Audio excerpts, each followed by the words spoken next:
무면허 의료행위로 체포합니다. 차가운 수갑이 손목을 조였습니다. 그의 손은 아직도 떨리고 있었어요.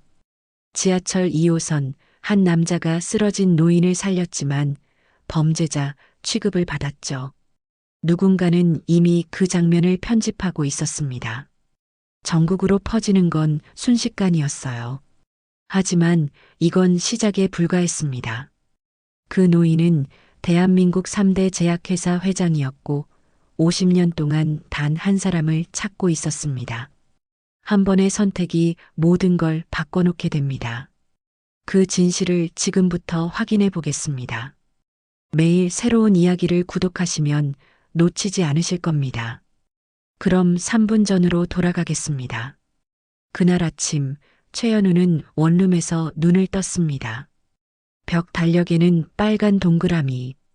오늘은 한국제약 면접 날이었어요. 3년 만에 찾아온 마지막 기회였습니다. 거울 속 얼굴은 35살이지만 마흔처럼 보였어요. 3년 전 의료사고 누명으로 의사 면허를 잃은 후 약국 배달로 겨우 살고 있었죠. 지하철 2호선 출근 시간이라 붐볐습니다. 현우는 면접 서류를 꼭 껴안고 서 있었어요. 다음 역은 강남역입니다. 그때 쿵 누군가 쓰러졌습니다. 70대 노인이었습니다. 얼굴이 파래지고 숨이 멈췄어요. 심정지. 사람들은 뒤로 물러섰고 휴대폰 촬영이 시작됐죠. 현우는 얼어붙었습니다. 손이 떨렸어요. 3년 전 그날이 떠올랐죠. 수술대에서 죽은 환자, 자신을 바라보던 차가운 시선들. 안 돼, 나는 할 수 없어. 하지만 노인의 손이 허공을 더듬다 현우의 발목을 스쳤습니다. 현우는 멈췄어요. 시계를 봤습니다. 면접까지 20분. 지금 가면 됩니다. 하지만 발이 떨어지지 않았죠. 가방을 내려놓고 무릎을 꿇었습니다. 떨리는 손으로 맥박 확인. 없었어요. 심폐소생술을 시작했습니다. 하나, 둘, 셋. 또 죽이는 건 아닐까? 공포가 밀려왔지만 멈출 수 없었어요. 누군가 라이브 방송을 시작했습니다. 댓글이 쏟아졌죠. 저 사람 의사야? 응급처치 이상한데? 10분 후 노인이 기침을 했어요. 숨을 쉬기 시작했습니다. 현우는 안도의 한숨을 쉬었어요. 그때 누군가의 목소리. 저 사람 수상한데요. 의사 맞아요? 경찰차가 도착했습니다. 신분증 확인 좀 하겠습니다. 경찰관이 무전기에 대고 말했어요. 신원조회. 최현우. 무전기 소리. 전과 기록 있습니다. 의료법 위반, 집행유예. 주변이 얼어붙었어요. 라이브 댓글창 폭발. 전과자였어? 역시 수상했다. 저는 사람을 살렸습니다. 일단 병원까지 동행해 주시죠. 구급차 안 현우는 시계를 봤습니다. 오전 10시 반. 회사에 전화했어요. 오늘 면접 대상자 최현우입니다. 사정이 이미 불참 처리됐습니다. 전화 끊김. 3년 준비한 마지막 기회가 사라졌습니다. 병원 응급실. 보호자세요? 간호사가 물었습니다. 아니요, 제가 응급처치를. 보호자 아니시면 여기 계실 수 없습니다. 복도 벤치에 앉았을 때 한 여성이 다가왔어요. 40대 초반 정장 차림. 최현우 씨죠? 한국제약 인사이사 한지영입니다. 아, 면접 못 가서 죄송합니다. 면접 때문에 온 게 아닙니다. 방금 살린 분이 우리 회장님이세요. 회장님이요? 지영은 휴대폰을 꺼냈습니다. SNS에 퍼진 영상. 무면허 의료행위 논란 전과자가 노인 대상으로. 지금 실시간 검색어 1위입니다. 솔직히 당신 같은 사람 때문에 회장님이 위험했을 수도 있습니다. 저는 사람을 살렸을 뿐입니다. 그래서 보내드리는 겁니다. 하지만 회장님께 접근하지 마세요. 그게 당신을 위한 겁니다. 현우는 홀로 남았습니다. TV에서 뉴스가 나왔어요. 지하철 심정지 환자 구한 남성, 알고 보니 의료법 위반 전과자. 일주일 후 휴대폰이 울렸습니다. 최현우 씨죠? 한국제약 강철민 회장 비서입니다. 회장님께서 꼭 만나고 싶어 하십니다. 다음 날 오전 VIP 병동. 강철민 회장이 침대에 앉아 있었어요. 들어오시게. 현우가 들어서자 회장은 눈물을 흘렸습니다. 우진아, 우진아. 회장님? 우진아, 내가 왔구나. 얼마나 기다렸는지. 회장이 자신을 다른 사람으로 착각하고 있었어요. 회장님, 저는 미안하다, 우진아. 그때 소문을 믿었던 내가 나쁜 거야. 회장은 현우 손을 꽉 잡았습니다. 50년을 찾았어. 날 살려준 너를. 지금 진실을 말하면? 현우는 입을 다물었습니다. 그때 문이 열렸어요. 40대 중반 남자. 아버지. 강준혁 회장의 장남이자 부사장이었죠. 당신이 우리 아버지를 살린 사람입니까? 네. 고맙습니다. 하지만 이제 가보시죠. 준혁아, 이 사람은 우진이야. 준혁의 얼굴이 굳었어요. 아버지, 정신 차리세요. 이 사람은 우진이 아닙니다. 복도로 나온 준혁이 현우를 쏘아봤습니다. SNS에서 당신 이력 다 봤습니다. 의료법 위반 전과자죠? 우리 아버지 재산 노리는 겁니까? 그런 게 아닙니다. 50년 전 우진이라는 사람도 그랬습니다. 우리 아버지 재산 노리고 접근했다가 들통났죠. 똑같은 수법 아닙니까? 준혁은 명함을 던졌어요. 일주일 드리겠습니다. 다시는 나타나지 마세요. 그날 밤 현우는 결심했습니다. 늦은 밤 병원에 몰래 들어갔어요. 회장 병실. 우진아, 너냐? 네, 회장님. 거짓말이 입에서 나왔습니다. 회장은 서랍에서 낡은 군번줄을 꺼냈어요. 이거 기억하니? 50년 전 내가 너한테 준 거. 회장님, 50년 전에 무슨 일이 있었습니까? 1973년이었어. 나는 전쟁 후유증으로 죽어가고 있었지. 그때 한 젊은 의사가 나타났어. 바로 너였지, 우진아. 돈도 안 받고 날 수술해줬어. 그런데 소문이 돌았어. 내가 내 재산 노린다고. 난 그걸 믿었어. 회장은 눈물을 흘렸습니다. 넌 아무 말 없이 떠났어. 50년 동안 찾았지만 찾을 수 없었어. 미안하다, 우진아.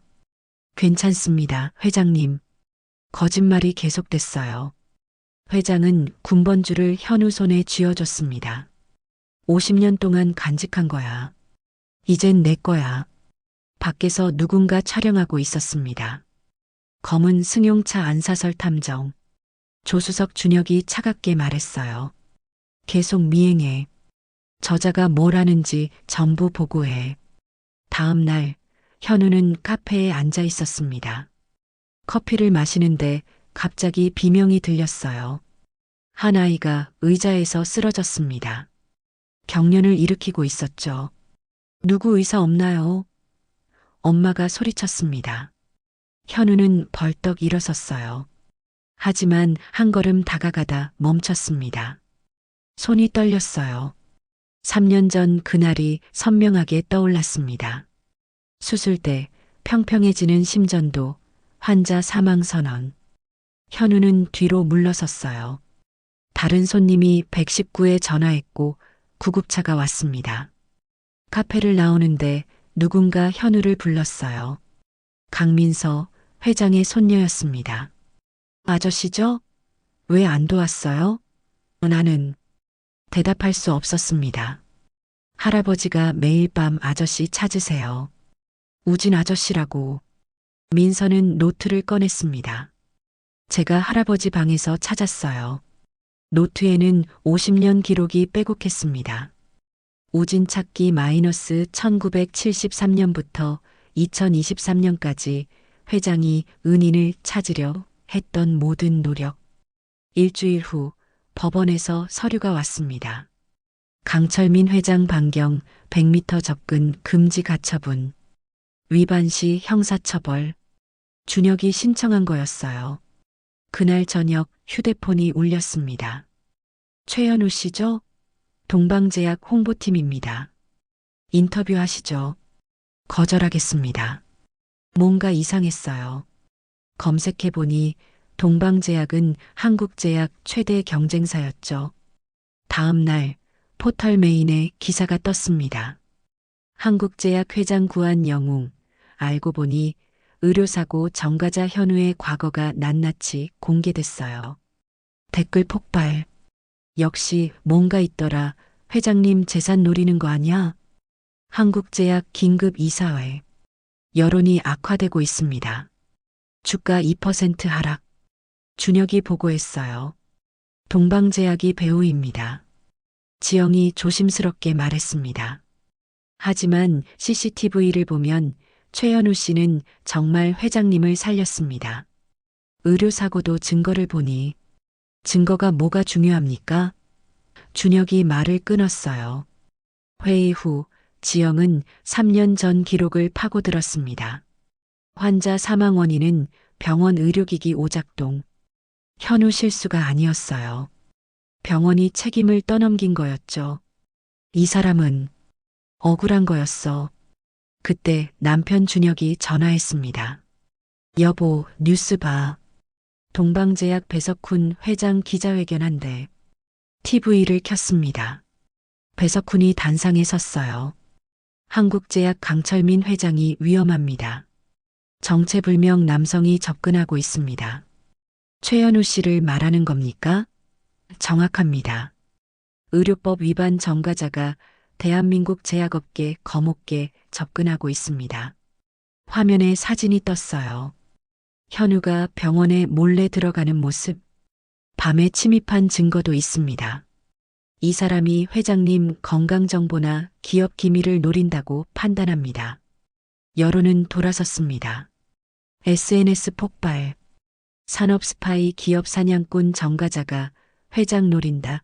한국제약 주가 폭락. 현우는 집 밖으로 나갈 수 없었습니다. 기자들이 집 앞 대기. 약국에서 연락 왔어요. 미안하지만 당분간 나오지 말아줘.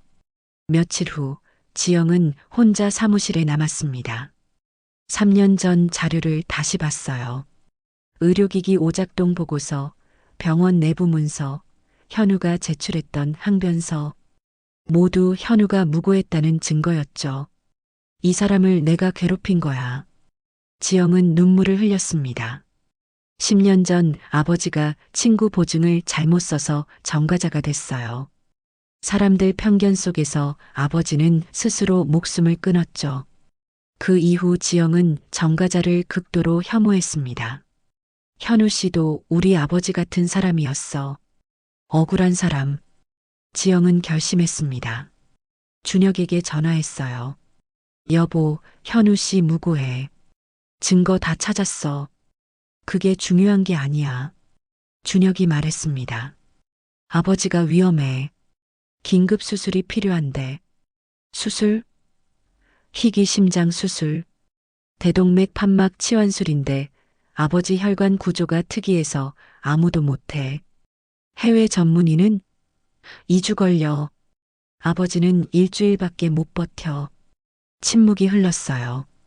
국내에는 정말 없어? 3년 전이었으면. 최현우 박사가 최고였어. 준혁은 전화를 끊었습니다. 창밖을 바라보며 주먹을 쥐었어요. 아버지는 사람을 믿다가 인생을 망쳤어. 나는 아버지를 또 잃을 수 없어. 그날 밤 민서가 현우를 찾아왔습니다. 아저씨, 할아버지가 수술하셔야 해요. 저는 더 이상 의사가 아닙니다. 하지만 할아버지는 아저씨만 찾으세요.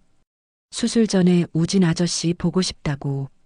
접근 금지 명령 받았어요. 제발이요. 마지막 일 수도 있어요. 수술 3일 전 병원 복도에 가족들이 모였습니다. 의료진이 나왔어요.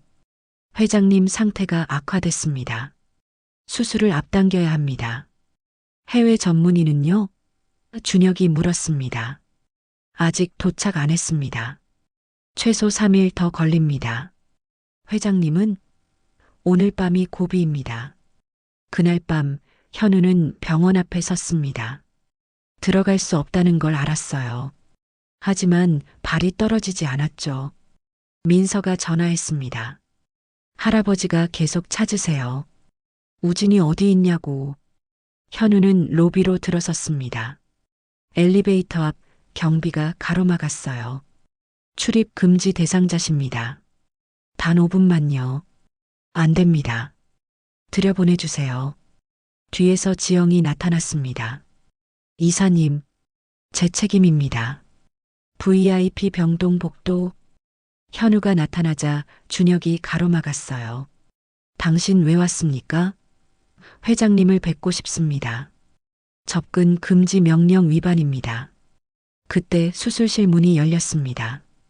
회장이 휠체어에 앉아 나왔어요. 산소 마스크를 쓰고 있었지만 눈빛은 또렷했습니다. 우진이구나. 현우는 무릎을 꿇었습니다. 회장님, 죄송합니다. 저는 우진이 아닙니다. 주변이 술렁였어요. 저는 그냥 회장님을 도운 사람일 뿐입니다. 군번줄을 꺼내 바닥에 놓았습니다. 이것도 돌려드립니다. 회장은 현우를 바라봤습니다. 알고 있었어. 내가 우진이가 아니라는 걸. 처음부터. 준혁이 놀랐어요. 아버지. 하지만 너는 우진이처럼 날 살렸어. 아무 데가 없이. 회장은 현우 손을 잡았습니다. 50년 전 우진이도 이렇게 떨리는 손으로 날 살렸어. 의료진이 회장을 수술실로 옮기려 할 때 회장이 손을 들었어요. 잠깐만. 현우를 봤습니다. 내 수술, 내가 해줄 수 있니? 저는 더 이상 의사가 아닙니다. 내가 날 살릴 수 있는지만 궁금해. 준혁이 나섰습니다. 안 됩니다. 이 사람은 면허도 없고. 준혁아. 회장이 아들을 봤어요. 내가 나를 지키려는 마음은 알아. 하지만 나를 죽이는 건 다른 사람의 칼이 아니야. 내 두려움이야. 나는 50년 동안 우진을 의심했던 것을 후회하며 살았어. 이번엔 믿고 싶어? 현우는 손을 봤습니다. 떨리고 있었어요. 저는 할 수 없습니다. 떨려도 괜찮아. 진심이 담긴 손이면 돼. 지영이 현우 옆에 섰습니다. 제가 도와드리겠습니다. 법적 문제는 제가 책임지겠습니다. 민서도 현우 손을 잡았어요. 아저씨, 할 수 있어요. 현우는 눈을 감았습니다. 3년 전이 떠올랐어요. 하지만 이번에는 달랐습니다. 자신을 믿어주는 사람들이 있었죠. 하겠습니다. 수술실로 들어가기 전 준혁이 현우를 불렀습니다. 최 박사님. 네, 아버지를 부탁드립니다. 고개를 숙였어요. 수술 준비가 끝났습니다. 회장이 마취되기 직전 현우를 봤어요. 그때도 내가 날 살렸지. 이번에도 믿는다. 수술 시작. 현우 손이 떨렸습니다. 메스를 잡는 손이 흔들렸어요. 집중하세요. 간호사 목소리. 현우는 심호흡했습니다. 회장 목소리가 들렸어요. 진심이 담긴 손이면 돼. 손이 멈췄습니다. 더 이상 떨리지 않았어요. 3시간 복잡한 혈관을 하나하나 살피며 판막을 교체했습니다. 국내 최고였던 실력이 되살아났죠. 판막 교체 완료. 혈류 확인. 정상입니다. 봉합 시작. 2시간 후. 수술 성공입니다. 수술실 밖 가족들이 환호했습니다. 준혁은 현우를 꼭 안았어요. 감사합니다. 그때 복도 끝에서 소란이 일었습니다. 배석훈이 기자들과 나타났어요. 여러분, 지금 한국제약에서 불법 수술이 진행됐습니다. 면허 없는 사람이 회장을. 민서가 앞으로 나섰습니다. 거짓말입니다. 손에 낡은 편지 봉투를 들고 있었어요. 할아버지 다락방에서 찾았어요. 회장 병실로 모두 들어갔습니다. 민서가 편지를 읽었어요. 철민에게. 소문은 거짓이야. 나는 내 돈을 노린 적 없어. 하지만 내가 있으면 내가 더 힘들 거야. 그래서 떠나. 부디 건강하게 살아. 마이너스 우진. 그리고 또 다른 서류. 오래된 신문 기사. 1973년 박우진 의사 명예 회복. 거짓 모함 밝혀져 기사에 소문을 퍼뜨린 사람 이름이 있었습니다. 배만식. 배석훈의 아버지. 준혁이 배석훈을 봤습니다. 당신 아버지가 50년 전 우리 아버지를 모함했군요. 배석훈 얼굴이 굳었어요. 대대손손 이어진 악연이었습니다. 지영이 말했습니다. 50년 전 당신 아버지가 강 회장을 무너뜨리려 했고 지금 당신이 똑같은 짓을 하고 있습니다. 기자들 카메라가 배석훈에게 향했습니다. 이에 대해 한 말씀 하시죠. 배석훈은 도망치듯 사라졌어요. 일주일 후 회장은 회복실에서 눈을 떴습니다. 현우가 옆에 앉아 있었어요. 느낌이 어떠십니까? 살아있구나. 두 번째야. 내가 날 두 번 살린 거야. 회장님, 저는 이제 그만 사과해. 우진이가 50년 전 내게 준 것을 너도 내게 줬어. 한 달 후 한국제약 대강당. 기자회견. 회장이 단상에 섰어요. 오늘 두 가지 발표합니다. 첫째, 우진 의료재단 설립. 의료사각지대 무료 진료. 둘째, 최현우 박사를 재단 이사장으로 임명합니다. 박수가 터졌어요. 기자 질문. 3년 전 의료사고는 억울했습니다. 하지만 그 억울함이 저를 강하게 만들었습니다. 이제 누명 쓴 사람들을, 편견받는 사람들을 돕고 싶습니다. 회장이 현우 옆에 섰습니다. 사람은 이름이나 과거가 아니라 마음으로 봐야 합니다. 6개월 후 우진 의료재단 개원식. 현우는 흰 가운을 입고 첫 환자를 맞이했어요. 의사 면허도 복원됐습니다. 손은 더 이상 떨리지 않았죠. 회장이 재단을 방문했습니다. 어때, 일은? 행복합니다. 회장은 주머니에서 군번줄을 꺼냈어요. 이거 받아. 50년 전 우진이에게 줬던 거야. 이제 내 거야. 내가 우진이니까. 현우는 군번줄을 목에 걸었습니다. 금속은 차가웠지만 무게는 따뜻했어요. 재단 1층, 대기실이 환자들로 가득했습니다. 현우는 진료실로 들어갔어요. 첫 환자는 70대 할머니였습니다. 어디가 불편하세요? 가슴이 답답해요, 원장님. 현우는 청진기를 들었습니다. 손이 떨리지 않았어요. 3년 전 그 공포는 이제 없었습니다. 검사 한번 해보시죠. 점심시간 준혁이 재단을 찾아왔습니다. 최 원장님, 부사장님 무슨 일이세요? 아버지 정기 검진 결과 나왔습니다. 완벽합니다. 준혁은 현우 손을 잡았어요. 정말 감사합니다. 제가 해야 할 말입니다. 회장님이 저를 믿어주셔서. 그때 지영이 들어왔습니다. 현우 씨, 기부금 전달식 준비됐어요. 벌써 그 시간이네요. 재단 강당. 여러 기업과 개인들이 모였습니다. 민서가 사회를 봤어요. 오늘 우진 의료재단에 큰 기부를 해주신 분들을 소개하겠습니다. 첫 번째는 한국제약이었습니다. 준혁이 나왔어요. 10억 원을 기부하겠습니다. 박수. 두 번째는 의외의 사람이었습니다. 배석훈이었죠. 저도 5억 원 기부하겠습니다. 사람들이 술렁였어요. 배석훈이 현우에게 다가왔습니다. 제 아버지가 저지른 잘못을 사과드립니다. 50년 전 거짓말로 두 분의 인생을 망쳤습니다. 현우는 배석훈의 손을 잡았습니다. 용서합니다. 회장님도 그러실 거예요. 기부식이 끝나고 현우는 옥상 정원으로 올라갔습니다. 서울 야경이 펼쳐져 있었어요. 군번줄을 만지작거렸습니다. 여기 있었구나. 회장이 휠체어를 타고 나타났어요. 옆에 준혁과 민서가 함께였죠. 회장님, 왜 올라오셨어요? 내가 보고 싶어서. 네 사람은 난간에 서서 도시를 바라봤습니다. 회장이 말했어요. 50년 전 우진이가 내게 말했어. 사람은 한 번의 선택으로 바뀔 수 있다고. 맞는 말씀입니다. 현우가 대답했어요. 저도 그날 아침 지하철에서 선택했습니다. 면접 대신 사람을. 그 선택이 너를 여기까지 데려왔어. 회장은 현우 어깨를 두드렸습니다. 나도, 준혁이도, 민서도, 우리 모두를. 민서가 현우에게 물었어요.